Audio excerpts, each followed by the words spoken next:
What's up, my clarIDy crew? Man, I gotta tell you, I am pumped up today to talk to you about the baptism of Jesus. The baptism of Jesus as it pertains to identity and the good work that we're doing together is a powerful, powerful moment. As he is laid down in that water and he comes up and his heavenly Father says, "This is my Son with whom I am pleased." What a powerful moment. And I don't think we can fully appreciate the power of this moment unless we understand the context of what Jesus is about to face and what Jesus will ultimately do.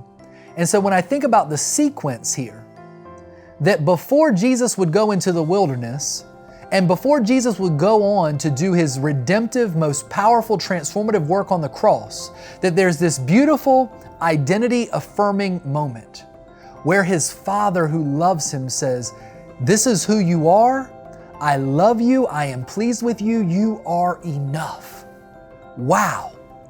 When a man knows who he is, what can't he accomplish?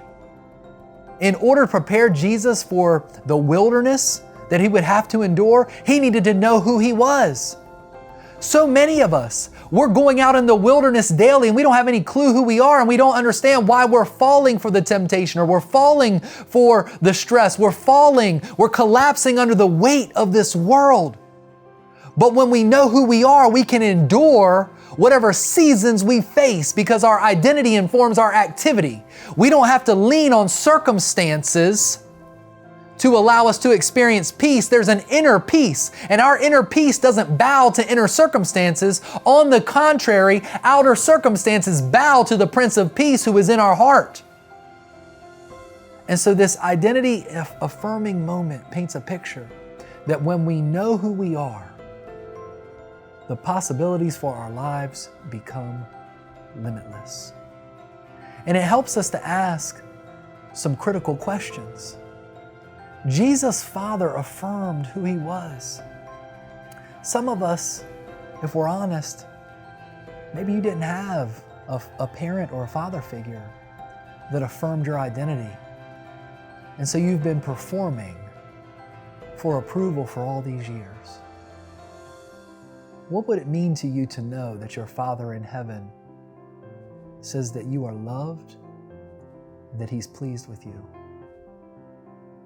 And that the gap you experienced here on this earth, where you've tried to fill it with performing for the approval of others for your whole life, that gap can be filled with his grace.